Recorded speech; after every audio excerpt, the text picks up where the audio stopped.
नमस्कार, मैं विष्णु शर्मा आप सभी का आपके ही अपने चैनल विष्णु एडीपी में हार्दिक स्वागत करता हूं।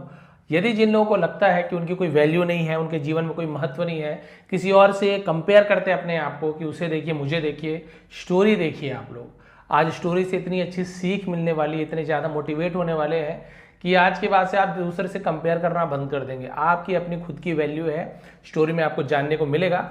बहुत ही शानदार तरीके से हर एक वर्ड्स का प्रोनाउंसिएशन, सही प्रोनाउंसिएशन के साथ आपको मीनिंग बताते हुए ट्रांसलेशन करने वाला, ग्रामेटिकल पोर्शन जो भी आएंगे सब चीज कवर करने वाला हूं। तो चलिए स्टार्ट करते हैं आज की स्टोरी।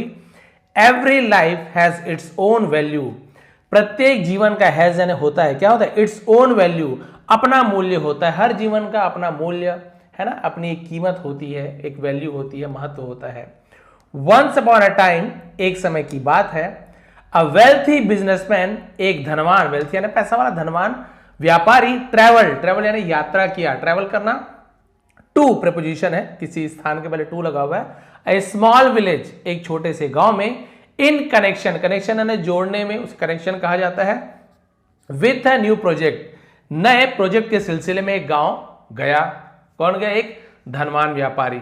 अब उसे कोई प्रोजेक्ट मिला होगा अच्छा खासा।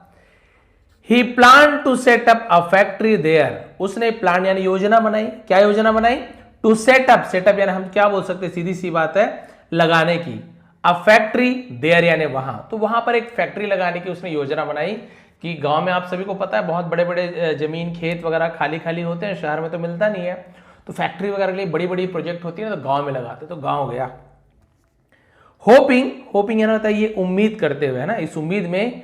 इट वुड यानी, तो विल की जगह वुड का भी यूज किया जाता है। It would expand his business, ये उसके बिजनेस को एक्सपांड करने यानी क्या होता है, जिसे हम बोलते हैं बढ़ाना। तो इससे विल की जगह वुड का यूज किया गया है ना। पास के सेंटेंस में ही प्लान, पास का सेंटेंस में फ्यूचर की बात हो तो विल की जगह वुड का यूज किया जाता है। क्या बढ़ाएगा? हिज बिजनेस, इससे उसका व्यापार बढ़ेगा। एंड इंक्रीज हिज प्रॉफिट्स, और लाभ। इंक्रीज होना यानी क्या होता है? बढ़ना। तो व्यापार फैलेगा और बिजनेस बढ़ेगा, इनकम, प्रॉफिट इंक्रीज होगी। डिक्रीज घटना, इंक्रीज बढ़ना। रीचिंग द विलेज, गांव में पहुंचकर। Reaching the village required choosing between, अच्छा, गांव में पहुंचने के लिए, रीचिंग द विलेज लिखा हुआ है ना, तो गांव में पहुंचने के लिए रिक्वायर्ड यानी जरूरत थी, चूजिंग चुनने का, बिटवीन यानी बीच में, दो चीज के बीच में को बिटवीन कहा जाता है, दो से ज्यादा चीज के बीच में अमंग कहा जाता है, और भी ज्यादा अमंगस्ट। टू रूट्स, रूट्स यानी होता है रास्ता, मार्ग। तो गांव पहुंचने के लिए उसे दो रास्तों में से एक को चुनना था। कौन कौन से रास्ते? वन वॉज अ लॉन्ग, एक लंबे रास्ता। एंड टायरिंग, और थकान से भरा हुआ, जर्नी यानी होता है ना, by road. Tiring journey by road. तो एक जो रास्ता था वो सड़क, जो मार्ग था वो लंबा था और थका देने वाला था, बाय रोड, सड़क का। That took nearly 8 hours, hours, hours नहीं पढ़ेंगे, 8 एस साइलेंट, या फिर आवर्स पढ़ सकते हैं, आवर्स पढ़ सकते हैं, बट हावर नहीं पढ़ना है आपको।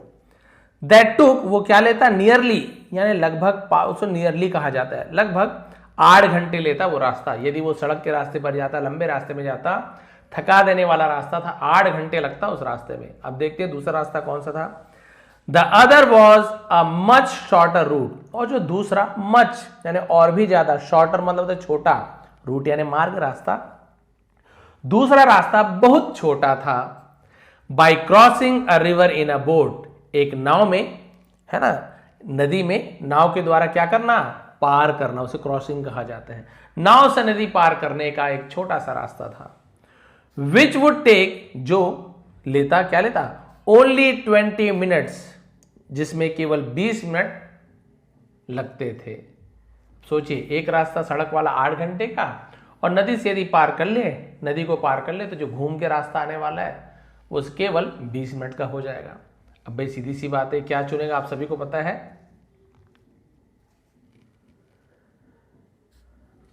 प्रेस फॉर टाइम, है ना, प्रेस फॉर टाइम मतलब समय की कमी को प्रेस फॉर टाइम कहा जाता है, समय की कमी। And eager to reach quickly, eager यानी उत्सुक होना, चाहत, और जल्दी पहुंचने की उत्सुकता या फिर चाहत। The businessman chose the river route, chose है ना, चूज का हो जाता है, चोज यानी चुना, ऐसे हो जाएगा। तो नदी का रास्ता चुना। पास्ट सिंपल टेंस का, सब्जेक्ट के बाद वर्ब का सेकंड फॉर्म, चूज का चूज हो जाता है। तो उसने नदी का रास्ता चुना, क्यों? समय की कमी और जल्दी पहुंचने की उत्सुकता थी कि अरे जल्दी पहुंच जाओ तो प्रोजेक्ट पास हो। The boat was small and simple, नाव छोटी थी और साधारण नाव थी, यानी बहुत स्पेशल नाव नहीं थी, नॉर्मल सा नाव जो गांव में रहता है वैसे था। ऑन वन साइड, एक तरफ, सैट द बोटमैन, और नाव के एक तरफ, यानी जैसे मान लीजिए नाव है ना, ये नाव है, तो एक तरफ वो बोटमैन था। रोइंग कामली, रोइंग क्या होता है? रो यानी खेना, यानी नाव खोना, नाव खेना, यानी जो चप्पू से चप्पू चलाते हैं ना उसी को रोइंग कहा जाता है। ये जैसे नाव चप्पू होता है ना, उसे रोइंग कहा जाता है, मतलब चलाने की, उसे रोइंग कहा जाता है। कामली, और वो क्या कर रहा था?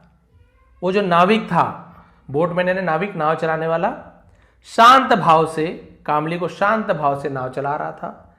And on the other side, और दूसरे तरफ, सेट बैठा था, द बिजनेसमैन, और इस तरफ दूसरे तरफ बिजनेसमैन बैठा हुआ था। कॉन्फिडेंट, कॉन्फिडेंट का मतलब होता है जिसे मतलब आत्मविश्वास से भरा, एंड वेल ड्रेस्ड, और बहुत अच्छे कपड़े पहने हुए बैठा था। As the boat moved slowly across the river, जब, है ना, एज यानी जब होता है, बोट मूव जब नाव आगे बढ़ी, स्लोली यानी धीरे धीरे आगे बढ़ी, अक्रॉस द रिवर जिसे नदी पार करना, और जैसे ही नाव धीरे धीरे नदी पार करने के लिए बढ़ी, the businessman looked at the boatman, अब व्यापारी ने लुक्ड एट यानी देखा, है ना, एट द बोटमैन ये प्रीपोजिशन है, नाविक को देखा उस बिजनेसमैन ने। एंड आस्क्ड एरोगेंटली, एरोगेंटली यानी क्या होता है? जिसे हम बोलते हैं बहुत ज्यादा अहंकार से, आस्क्ड यानी पूछा, और अहंकार से पूछा, डू यू नो, क्या तुम जानते हो? के साइलेंट होता है, नो यानी जानना, डब्ल्यू साइलेंट है। Who is sitting in your boat, who यानी कौन, इज सिटिंग है ना, कौन बैठा है, इन योर बोट तुम्हारी नाव में कौन कौन बैठा है, क्या तुम जानते हो? ये बिजनेसमैन जो व्यापारी था अमीर, वो नाविक से पूछ रहा है, जानते हो कौन बैठा तुम्हारे नाव में? The boatman replied innocently, innocently को क्या कहा जाता है? मासूमियत से, उसे इनोसेंटली कहा जाता है। नाविक ने मासूमियत से जवाब दिया, नो सर, नहीं श्रीमान, नहीं साहब, आई डोंट नो, मैं नहीं जानता। तो प्रेजेंट सिंपल टेंस का निगेटिव सेंटेंस है don't, I don't know. Surprised जिसे हम बोलते हैं हैरान होकर, एंड स्लाइटली एनॉयड, स्लाइटली यानी थोड़ा सा, एनॉयड यानी नाराज होकर, उसे एनॉयड कहा जाता है। व्यापारी ने हैरान होकर, थोड़ा सा नाराज होकर, द बिजनेसमैन सेड, व्यापारी ने कहा, प्राउडली यानी गर्व से कहा, डोंट यू रीड न्यूज़पेपर्स, क्या तुम न्यूज़पेपर नहीं पढ़ते हो?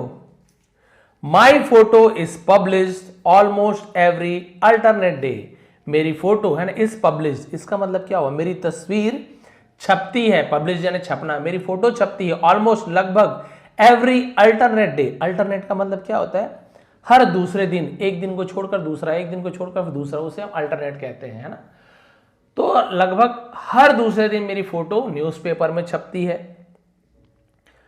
लोवरिंग हिज हेड, लोवरिंग यानी झुकाकर, हिज हेड अपने सिर को झुकाकर, द बोटमैन रिप्लाइड सॉफ्टली, नाविक ने धीरे से जवाब दिया, सर, महोदय, श्रीमान, आई डू नॉट नो, यही डोंट नो का आई डू नॉट लिखा, आई डू नॉट नो, मैं नहीं जानता, हाउ टू रीड और राइट, है ना, कैसे पढ़ते हैं या कैसे लिखते हैं, मैं नहीं जानता, यानी पढ़ते लिखते कैसे, मैं नहीं जानता, मुझे पढ़ना लिखना नहीं आता।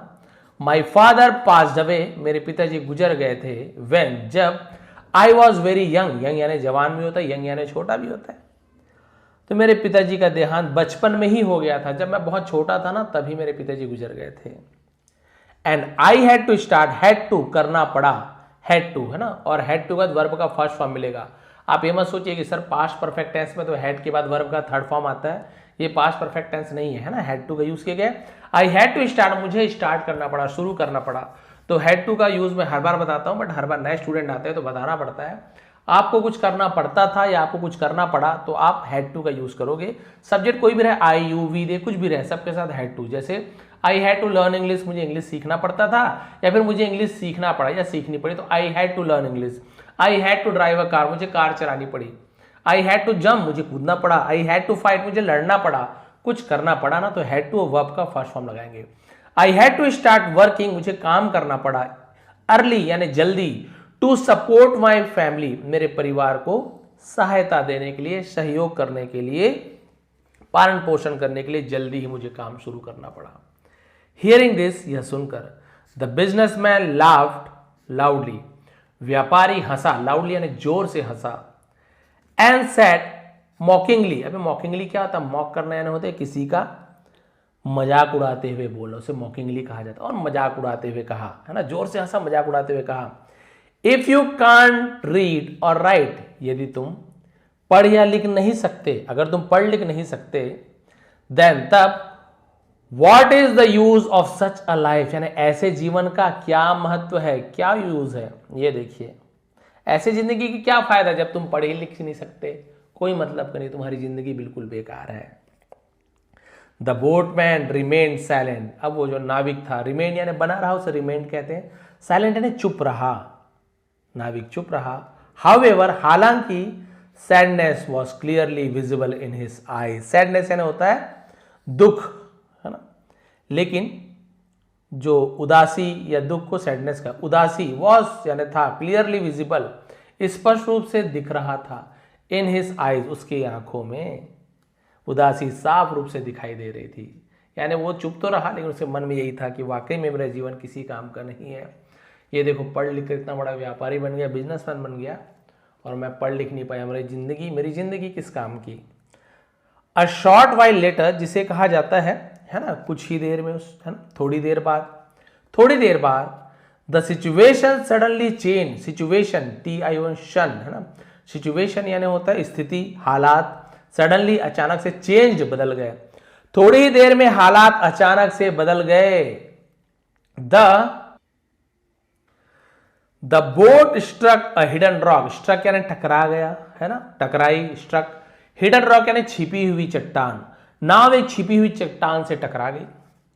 And water began to rush in, rush यानी तेजी से बढ़ने, है ना, बोलते रश यानी तेजी से कुछ चीज, रश तेजी से भागना, तेजी से भरना है, देखिए, और बिगेन, तो बिगिन का सेकंड बिगेन, है ना, पानी तेजी से अंदर आने लगा, इन यानी होते अंदर, with in movement, with in यानी के भीतर, के अंदर, मूवमेंट यानी क्षण, समय, और कुछ ही क्षण में, कुछ ही पलों में, the boat started sinking, sink यानी डूबना, है ना, सिंकिंग, नाव डूबने लगी। द रिवर वॉज डीप, नदी गहरी थी, एट दैट पॉइंट, उसी समय, यानी कि एट दैट पॉइंट यानी उस समय, यानी उस जहां पर वो नाव थी ना, डूब रही थी, वहां पर क्या थी, गहरी थी, उस समय नदी गहरी थी। एंड द शोर, शोर यानी क्या होता है, शोर यानी किनारा, उसे शोर का, सी शोर, है ना, समुद्र का किनारा शोर कहा जाता है। Was far away, far away यानी बहुत दूर, और किनारा बहुत दूर था। पैनिक फिल्ड द एयर, जिसे हम क्या बोलते हैं, हवा में दहशत फैल गई, उसे पैनिक फिल्ड द एयर कहा जाता है, हवा में दहशत फैल गई, यानी दहशत फैल गई, भी नाव डूब रहा है, डूब रही है। The boatman looked at the businessman, नाविक ने अब व्यापारी की तरफ देखा, एंड आस्क्ड, और पूछा, कामली यानी शांत होकर, सर, साहब, श्रीमान, डू यू नो, क्या आप जानते हैं, हाउ टू स्विम, तैरते कैसे हैं। ये देखिए, उसने पूछा, महाशय क्या आप तैरना जानते हैं। द बिजनेसमैन्स फेस टर्न पेल, पेल यानी क्या होता है, पीला पड़ जाना। व्यापारी का, अपोस्ट्रोफी से काकी के, व्यापारी का चेहरा पीला पड़ गया। ट्रेमलिंग विद फियर, ट्रेमलिंग यानी क्या होता है, जिसे हम बोलते हैं कांपना, यानी डर से कांपते हुए। ही रिप्लाइड, उसने जवाब दिया, नो, नहीं, आई डोंट नो, मुझे नहीं पता या मैं नहीं जानता, हाउ टू स्विम, कैसे तैरते हैं, यानी मैं तैरना नहीं जानता। वो डरते डरते बोलता, मैं तैरना नहीं जाता। स्माइलिंग जेंटली यानी धीरे से मुस्कुराते हुए, द बोटमैन सेड, नाविक ने कहा, यू डोंट इवन नो, तुम ये भी नहीं जानते, हाउ टू स्विम, है ना, तुम तैरना भी नहीं जानते। Then what is the use of such a life, ये देखिए, उल्टा पलटी मार दिया, है ना, बोलते पटक के मारना, सामने वाले का जवाब बिल्कुल वैसे ही देना। तब उसने कहा कि फिर ऐसे जीवन का क्या फायदा, क्या उपयोग ऐसे जीवन का जिसे तैरना ही ना आए, वो किस काम का इंसान है जिसे तैरना ही ना आए। ये लो, बताओ आप कैसे बचोगे, तुम पैसे काम आएंगे क्या तुम्हारे, कुछ काम नहीं आने, बताओ। एट दैट मोमेंट, उसी समय the businessman realise his grave mistake. Grave mistake का मतलब क्या होता है, जिसे हम बोलते हैं उसका बोलना चाहिए जो गंभीर गलती थी, भारी भूल को ग्रेव मिस्टेक कहा जाता है। और उसी समय व्यापारी को अपने बोल सकते हैं जो भारी गलती का एहसास हुआ। Fear replaced his pride. अब वो जो दहशत था ना, फियर दहशत डर ने रिप्लेस्ड हिज प्राइड, यानी रिप्लेस यानी जगह बदल लेना, प्राइड यानी जो गर्व अहंकार होता है, अहंकार की जगह डर ने ले ली। पहले अहंकार था ना उसके चेहरे में, अब उस चेहरे पे डर आ गया। फोल्डिंग हिज हैंड्स, अपने हाथों को जोड़कर, ही प्लीडेड, प्लीडेड ने प्रार्थना किया, प्लीड प्रार्थना करना, विनती करना, उसी का से प्लीडेड है ना, सेकंड फॉर्म होता है। उसने प्रार्थना किया, विनती की, प्लीज सेव मी, कृपया मुझे बचा लो। आई विल गिव, मैं दूंगा, यू आपको, what ever you ask for यानी मांग, जो कुछ भी तुम मांगोगे मैं तुम्हें दूंगा। जस्ट सेव माई लाइफ, बस मेरा जीवन बचा लो, मेरी जान बचा लो, जो भी मांगोगे तुम्हें दूंगा, बस मेरी जान बचा लो। हाथ जोड़कर विनती करने लगा। The boatman reassured him, reassured यानी क्या होता है, आश्वस्त कर देना, बोलते हैं ना, यानी कि निश्चिंत कर देना, थोड़ा सा यकीन दिलाना, उसे रीअश्योर्ड कहा जाता है। रीअश्योर्ड हिम, नाविक ने उसे आश्वस्त किया। डोंट वरी सर, चिंता मत करिए महोदय साहब। I not only know how to swim, मैं बस ये नहीं जानता कि कैसे तैरते हैं, बट आई ऑल्सो नो, लेकिन मैं ये भी जानता हूं, how to save drowning people, drowning यानी डूबते हुए लोगों को कैसे बचाया जाता है, मैं ये भी जानता हूं। बस कई लोग होते तैरना जानते हैं, लेकिन कई लोग दूसरे को तैर कर बचाना नहीं जानते। तैरना और तैर के बचाना बहुत ज़्यादा अंतर रहता है। एक बार ऐसी हुआ था, मेरे दोस्त, मुझे तैरना आता है, दोस्त थोड़ा सा मतलब बहुत ज़्यादा गहरा नहीं था, फिर वो घबरा गया था, डूब रहा था, तो मैं उसे खींचने गया तो मुझे ही पकड़ लिया जोर जोर से, मतलब डर के कारण।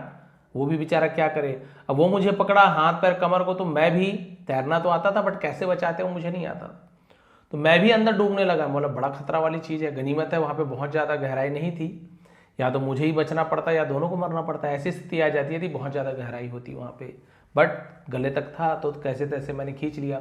फिर एक दो दोस्त को देखा तो कोई हाथ पकड़ के बहरे बढ़िया से खींच लेता है, कोई बाल पकड़ के खींच लेता है, तो बचाना भी एक है ना, एक भी कला होती है, तैरना बस नहीं। तो उसने तो ये कहा कि मैं बस तैरना नहीं जानता, बट मैं ये भी जानता हूँ कि डूबते हुए लोगों को कैसे बचाया जाता है। ये देखिए, अब इसकी क्वालिटी पता चला आपको। With great skill and courage, नाविक ने है ना, द बोटमैन, नाविक ने बड़ी स्किल यानी कुशलता और करेज यानी हिम्मत, भाई उसके लिए भी कुशलता चाहिए, कैसे बचाना है, मैंने अभी आपको बताया, गहराई में थे लोग तो, और हिम्मत भी चाहिए। वो तो चाहे अपनी जान बचा सकता था, उसे क्या करना है, कौन उसके ऊपर बदनामी करेगा, वो तो बोलेगा डूब गया भाई, नाव टकरा गई, उसे तैरना नहीं आता था, मैं बच गया।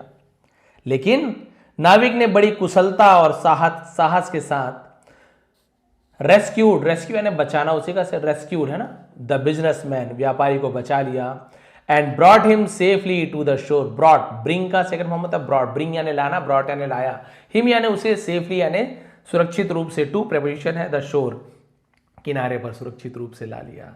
दैट डे, उस दिन, द बिजनेसमैन लर्न, व्यापारी ने सीखा, अ पावरफुल लेसन, एक बहुत ही शक्तिशाली सबक सीखा।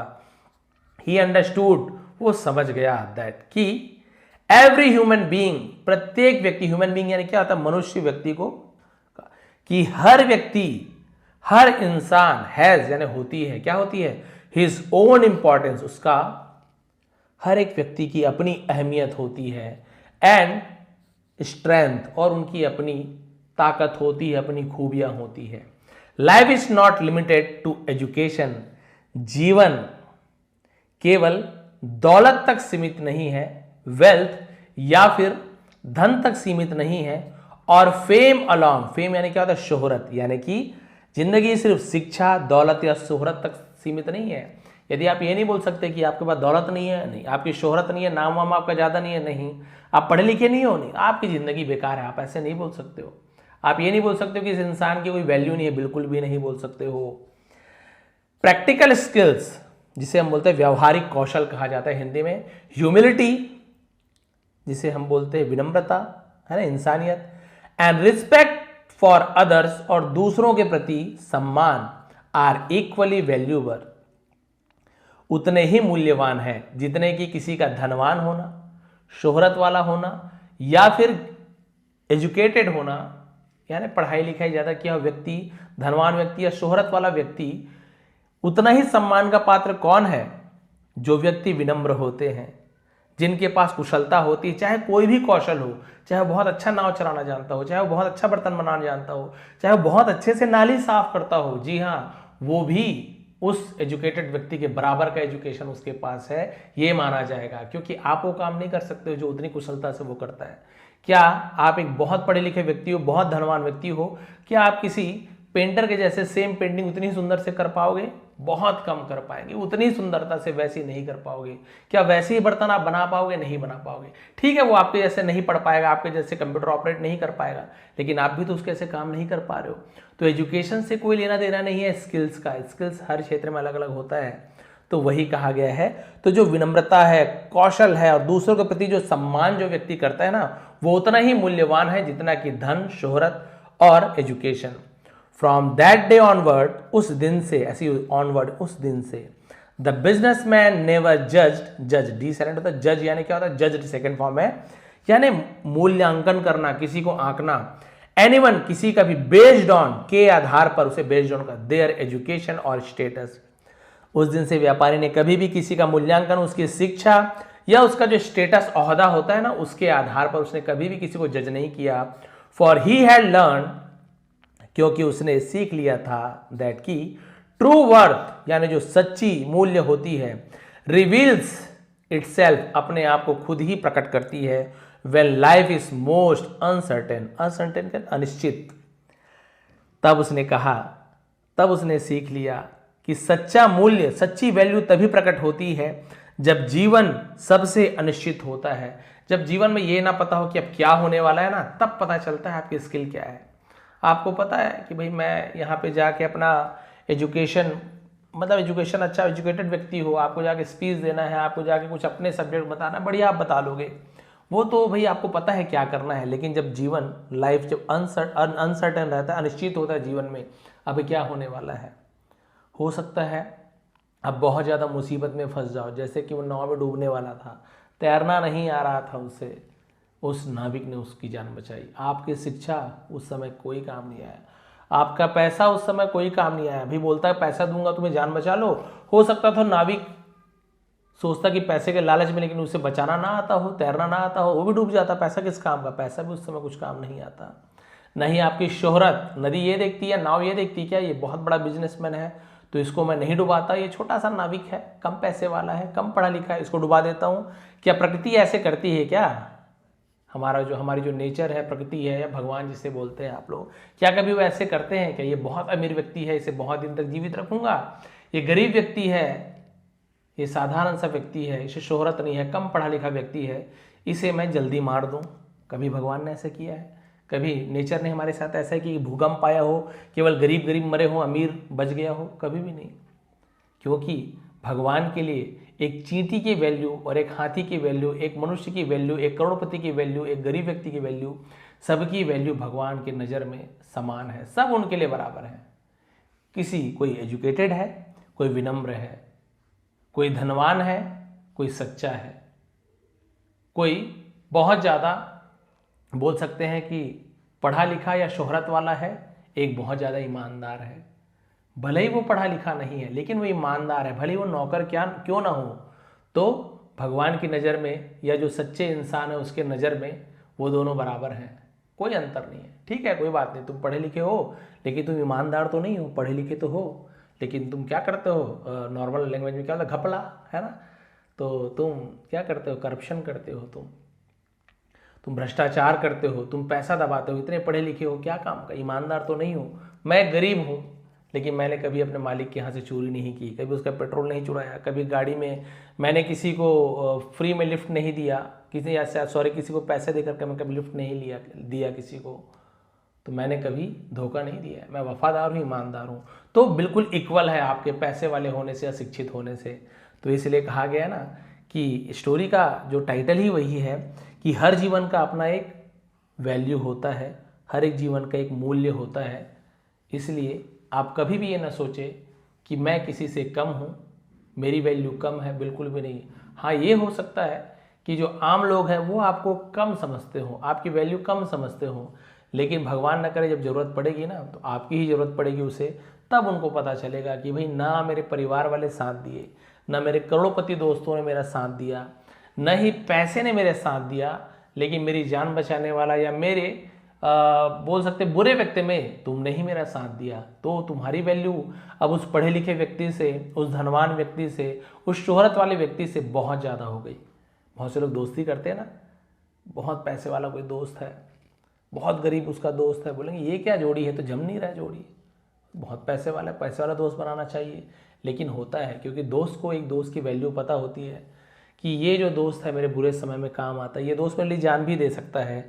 लेकिन उसके जो करोड़पति दोस्त हैं, ऐसे हो सकते हैं हर दोस्त अमीर दोस्त ऐसा हो नहीं, केवल एग्जाम्पल है, तो हो सकता है उसके जो दोस्त है पैसे वाला शोहरत वाला है, लेकिन बुरे समय में काम ना आए, कोई मारने पीटने आ रहा हो पहले उसका दोस्त भग जाए, वो उसकी जान बचाने ना आए, ना हेल्प ना करे, दुखी है तो छोड़ो ना यार मुझे क्या करना, मुझे तो पार्टी करना है। ऐसे दोस्त किस काम के, ना उसका एजुकेशन किसी काम का आया, ना उसका पैसा किसी काम का आया, ना उसकी शोहरत किसी काम का आया। जबकि वो गरीब दोस्त जो मुसीबत में तुम्हारे साथ खड़ा है, हिम्मत दे रहा है, कभी कोई मारने पीटने आ रहा है, आपकी जान बचा रहा है अपनी जान पर खेल कर, तुम्हारे साथ बहुत अच्छे से है ना क्या हो रहा है, पेश हो रहा है, बहुत अच्छी तरीके से तुमसे बात करता है, तुम्हारे दुखों को समझता है, तुम्हारी परेशानियों को समझता है, और बुरे वक्त में तुम्हारे साथ हमेशा खड़ा रहता है, तो उसकी वैल्यू उस करोड़पति वैल्यू से ज़्यादा है, बराबर भी नहीं उससे ज़्यादा है उसकी वैल्यू। तो यही स्टोरी का मतलब समझाने का तरीका था। इस स्टोरी के माध्यम से एक मोरल यही थी, नैतिक शिक्षा आपको यही मिलती है, कभी भी आप अपने आप को केवल पैसे से, शोहरत से मत आंकिए कि मेरी वैल्यू नहीं है। हो सकता है आप में बहुत अच्छी क्वालिटी हो, बहुत अच्छा गाते हो, बहुत अच्छा डांस करते हो, आपको मौका नहीं मिल पा रहा हो, बहुत अच्छा कॉमेडी करते हो, बहुत अच्छा लिखते हो, बहुत अच्छी बात करते हो, बोलने का तरीका अच्छा है, सेंस ऑफ ह्यूमर अच्छा है, कुछ ना कुछ तो अच्छा होगा, भगवान ने कुछ ना कुछ क्वालिटी दी होती है, हम उसे जाहिर नहीं करते। लोगों के सामने कई बार शर्मा जाते हैं, अरे कैसे लोगों के सामने मैं कॉमेडी करूँ, कैसे गाना गाऊँ, गाना अच्छा आता है बट नहीं गा पाते। तो भगवान ने स्किल तो कुछ ना कुछ तो दी होती है, बस आपको उसे समझना है, सामने लाना है। शुरू में मजाक उड़ाएंगे लोग, हंसेंगे, ये क्या है पागल जैसे कर रहा, कुछ नहीं। फिर बाद में बहुत सारे आपको अच्छे अच्छे जैसे सिंगर्स, डांसर होते हैं, क्रिकेटर्स होते हैं, आप ओलंपिक गेम्स में देखिए, शतरंज में हमारे देखिए, बहुत सारे दिव्यांग भी जिनके है ना, डिसेबल जिसे कहा जाता है, बट वो तो सबसे ज़्यादा एबल है। जो ओलंपिक गेम का जो मेडल लेके आए हैं वो डिसेबल कैसे हो सकते हैं, डिसेबल बिल्कुल नहीं हो सकते, वो तो सबसे ज़्यादा एबल है, मोस्ट एबल पर्सन है वर्ल्ड के, तो वो सब मेडल लेके आ रहे हैं। तो कभी भी आप, भगवान ने हाथ पैर सब दिया आपको, तो भी आप सोचते हैं कि मैं क्या करूं, और जिनके हाथ पैर नहीं वो मेडल लेके आ रहे हैं, सोचिए आंख नहीं है वो मेडल लेके आ रहे हैं, तो आप उसके बाद आपको जीवन से क्या ही चाहिए, आप भगवान से क्या ही शिकायत करेंगे।